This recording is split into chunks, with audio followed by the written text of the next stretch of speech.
Welcome back to my channel. അപ്പോൾ guys, ഇന്നത്തെ video എന്ന് പറയുന്നത് ഞങ്ങൾ ഫാമിലിയായി മൂന്നാർ ആൻഡ് വാഗമൺ പോയ യാത്രയെക്കുറിച്ചുള്ളതാണ്. സത്യം പറഞ്ഞാൽ ഫാമിലിയായി ഒന്ന് പുറത്തോട്ടൊക്കെ പോയിട്ട് ഒരു 1.5 വർഷം കഴിഞ്ഞു. ഒരുപാട് നാളായി. മോളുടെ ഒരു ആഗ്രഹമാണ് ഒരുമിച്ച് ഒരു യാത്ര. അങ്ങനെ ഒരു പ്ലാനുമില്ലാതെ ഞങ്ങൾ തിരിച്ച ഒരു യാത്രയാണിത്. ഒരു 2-3 ദിവസം ഇരുന്ന് ആലോചിച്ചായിരുന്നു എവിടെ പോകണമെന്ന്. അങ്ങനെ അവസാനം ഒന്നും ഫൈനലാവാതിരുന്നപ്പോൾ വിചാരിച്ചു എന്തായാലും ഒരു കാര്യം ചെയ്യാം, ഇറങ്ങിത്തിരിക്കാം. അങ്ങനെ മൂന്നാറിൽ ഇറങ്ങി തിരിച്ചു. ഒരേ ഒരു കാര്യം മാത്രം മോക്കൊരു ആഗ്രഹം ഉണ്ടായിരുന്നു. അതായത് ഒരു സ്വിമ്മിംഗ് പൂളുള്ള ഒരു ഹോട്ടൽ. അവൾ ഒരുപാട് വ്ളോഗൊക്കെ കണ്ടിട്ടുള്ളത് കൊണ്ടും മനസ്സിലുള്ള ആഗ്രഹം കൊണ്ടും അവൾ കുറേ നാളായിട്ട് പറയുന്നുണ്ടായിരുന്നു. ഇപ്പം ഞാനൊരു ടാക്സി ഡ്രൈവറാണ്, ഞങ്ങൾക്ക് എന്തായാലും അത് അഫോർഡബിൾ അല്ല. എന്നാലും മോളുടെ കണ്ടിന്യൂസ് ആയിട്ടുള്ള ഒരു ആഗ്രഹം മാനിച്ച് മാത്രം ഞങ്ങൾ ഒരു ദിവസത്തേക്ക് മൂന്നാറിൽ ഒരു ബഡ്ജറ്റ് ഫ്രണ്ട്ലി ആയിട്ടുള്ള ഒരു പൂളുള്ള ഒരു റിസോർട്ട് ബുക്ക് ചെയ്തിട്ടുണ്ടായിരുന്നു. ഞങ്ങളിപ്പോൾ കൊട്ടാരക്കര എത്തി. ഈ സ്ഥലം നിങ്ങൾക്ക് എല്ലാവർക്കും ഫെമിലിയർ ആയിരിക്കും. കൊട്ടാരക്കരയുള്ള ആര്യാസ് ഹോട്ടലാണ്. വെജ് നല്ല ഫുഡാണ് ഇവിടുത്തെ. അപ്പോൾ പോകുന്ന വഴിക്ക് ആദ്യം ഇവിടെ തുടങ്ങാമെന്ന് വിചാരിച്ചു. ബ്രേക്ക്ഫാസ്റ്റ് ഇവിടെ നിന്നാണ്. ഇവിടെ എപ്പോഴും റഷാണ്. ഞങ്ങളൊരു 3 പ്ലെയിൻ ദോശയും 2 ചായയാണ് ഓർഡർ ചെയ്തത്. ഫുഡിനായി വെയിറ്റ് ചെയ്യുന്നു. അങ്ങനെ ഞങ്ങൾ ഓർഡർ ചെയ്ത ഫുഡ് എത്തി. ആദ്യം ചമ്മന്തി ഐറ്റംസ് എത്തിയായിരുന്നു. അത് കഴിഞ്ഞ് സാമ്പാർ കൊണ്ടുവച്ചായിരുന്നു.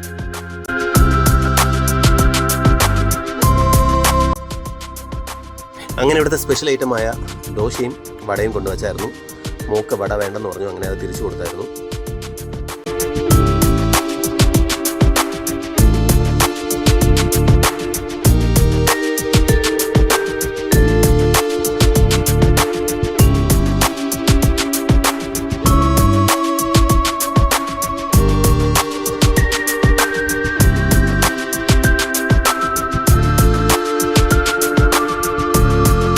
ഞാൻ ആദ്യം പറഞ്ഞല്ലോ, ഒന്നും പ്ലാൻ ചെയ്യാതെ ഇറങ്ങി തിരിച്ചൊരു യാത്രയാണെന്ന്. വണ്ടിയിൽ ഇരുന്നപ്പോൾ വൈഫ് ഒരു ആഗ്രഹം പറഞ്ഞു, പോകുന്ന വഴിക്ക് കൊട്ടാരക്കര ഗണപതി ഒന്ന് തൊഴുതു പോവാം. അങ്ങനെ വണ്ടി വളച്ചു നേരെ കൊട്ടാരക്കര ഗണപതിയെ കാണാൻ.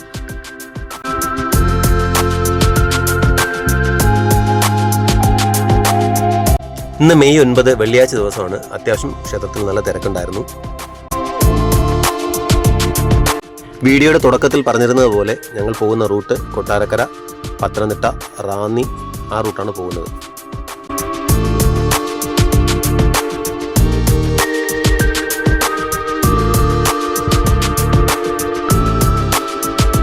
അത്യാവശ്യം തിരക്ക് കുറഞ്ഞ റോഡാണ്. നിങ്ങൾക്ക് കാണാം, ഇന്നൊരു വർക്കിംഗ് ഡേ ആണ്. എന്നിട്ട് പോലും റോഡിൽ അധികം വണ്ടികളില്ലായിരുന്നു.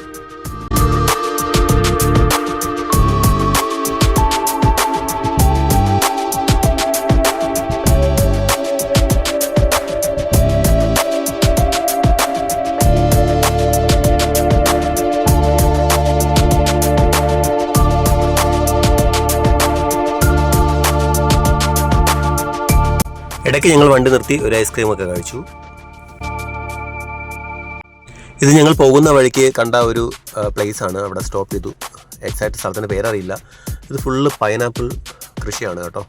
ഇവിടെ നിങ്ങൾ ഈ മൂന്നാർ പോകുന്ന യാത്രയിൽ നിങ്ങൾക്ക് ഒരുപാട് സ്ഥലത്ത് പൈനാപ്പിൾ കൃഷി കാണാം.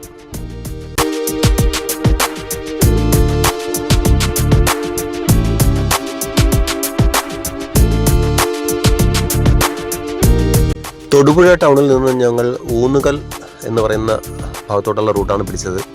ഇച്ചിരി ഉള്ളിലൂടെയുള്ള റോഡാണ്, പക്ഷേ വേറെ കുഴപ്പമൊന്നുമില്ല. റബ്ബർ എസ്റ്റേറ്റൊക്കെ വരുന്ന റൂട്ടാണ്. അത് കഴിഞ്ഞ് ഞങ്ങൾ മെയിൻ റോഡിലോട്ട് കയറിയായിരുന്നു. മെയിൻ റോഡിൽ മൊത്തം പണി നടക്കുകയാണ്. മൂന്നാർ ടൂറിസത്തിൻ്റെ ഭാഗമായിട്ട് റോഡിൽ നല്ല രീതിയിലുള്ള കലുങ്കുകളും മറ്റൊക്കെ വർക്കുകൾ നടക്കുന്നുണ്ട്. അപ്പോൾ ഇതുവഴി പോകുന്നവർ വളരെയധികം ശ്രദ്ധിച്ചു പോവുക.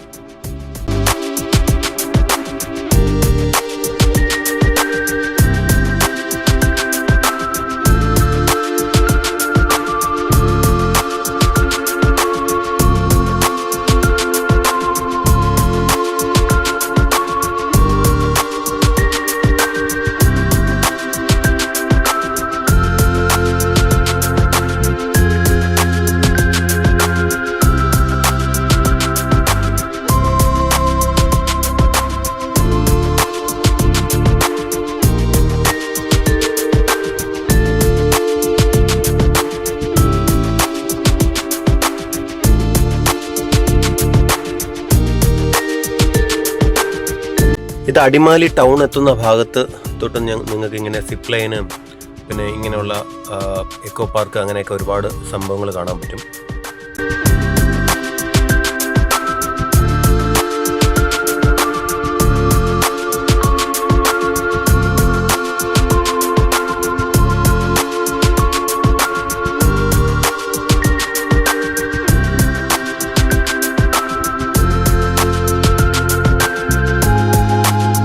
മൂന്നാർ സെക്കൻഡ് ഡേ താമസിക്കാനായി ഈ ഹോട്ടൽ കയറി അഡ്വാൻസ് കൊടുത്തായിരുന്നു. ബഡ്ജറ്റ് ഫ്രണ്ട്ലി ആയിട്ടുള്ള ഒരു ചെറിയ ഹോട്ടലാണ്.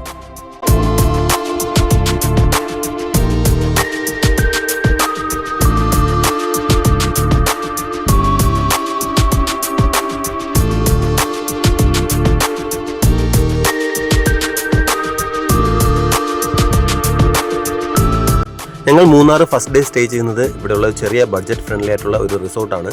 ചെറുതല്ല, അത്യാവശ്യം വലിയ ഹോട്ടൽ തന്നെയാണ്. അത് ആനച്ചാൽ നിന്ന് ഒരു 5-6 കിലോമീറ്റർ ഉള്ളിലോട്ടാണ്. അത് അങ്ങോട്ട് പോകുന്ന ഒരു റൂട്ടാണ് നിങ്ങൾ ഈ കാണുന്ന റോഡ്. ചെറിയ മോശമാണ്, എന്നാലും കുഴപ്പമില്ല. നിങ്ങൾ ഈ റോഡ് നോക്കണ്ട, നല്ല റിസോർട്ടാണ്.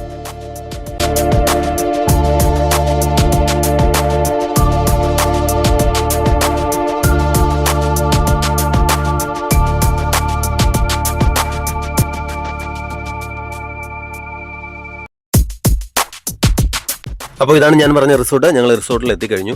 1-2 സെൽഫി ഫോട്ടോസൊക്കെ എടുത്തായിരുന്നു. അത് കഴിഞ്ഞ് രാത്രി മോളെയും കൊണ്ട് നമ്മുടെ സ്വിമ്മിംഗ് പൂളൊക്കെ ഒന്ന് കാണാൻ അങ്ങോട്ടൊക്കെ ഒന്ന് പോയായിരുന്നു.